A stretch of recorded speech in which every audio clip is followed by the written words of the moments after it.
Question number 10, a body of mass m moving along a straight line covers half of the distance with a speed of 2 meter per second.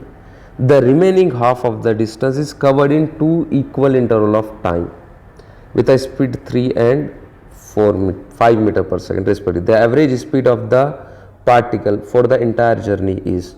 So ध्यान से question को समझते हैं पहले। तो देखो ये जर्नी है, A टू C तक की ये जर्नी है।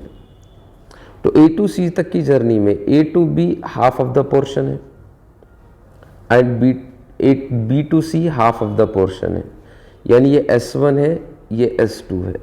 फॉर एग्जाम्पल समझने के लिए A टू B की जर्नी में, तो आप देखो हाफ ऑफ द जर्नी मतलब S1 इक्वल टू S2 है।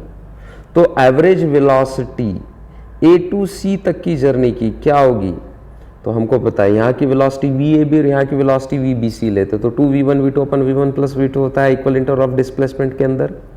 सो यहाँ पर भी होगा ना, लेकिन मैं v1 v2 लिखने की जगह VAB VBC लिख रहा हूँ और VAB VBC, v1 VAB first interval and second interval VBC चलेगा।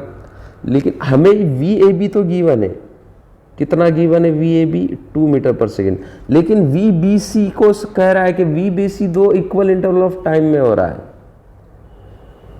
क्लियर है, वो D बीच में आ जा रहा है, दो इक्वल इंटरवल ऑफ टाइम में हो रहा है T1 टाइम। जैसे कि VBC की अगर हम बात करते हैं, फोकस ऑन BC, क्योंकि BC नहीं है हमारे पास तो VBC निकालना होगा। VBC दो इक्वल इंटरवल ऑफ टाइम में हो रहा है D में, T1 टाइम और ये T2 टाइम, और दो इक्वल इंटरवल ऑफ टाइम में VBC हो रहा है।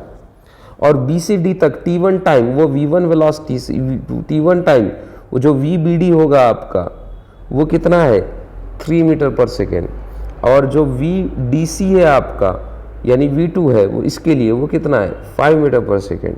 यानी इक्वल इंटरवल ऑफ टाइम से हमें VBC मिलेगा, और इक्वल इंटरवल ऑफ टाइम में हमारा formula V1 plus V2 by 2, यानी फर्स्ट इंटरवल की वेलोसिटी 3, सेकेंड इंटरवल की velocity 5 divided by 2 8 by 2 4 metre पर सेकेंड।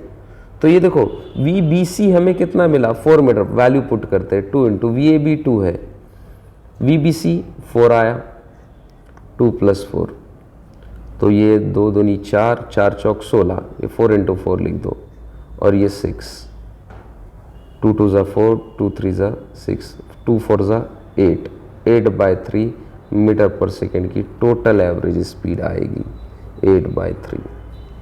क्लियर है, ध्यान से क्वेश्चंस करो।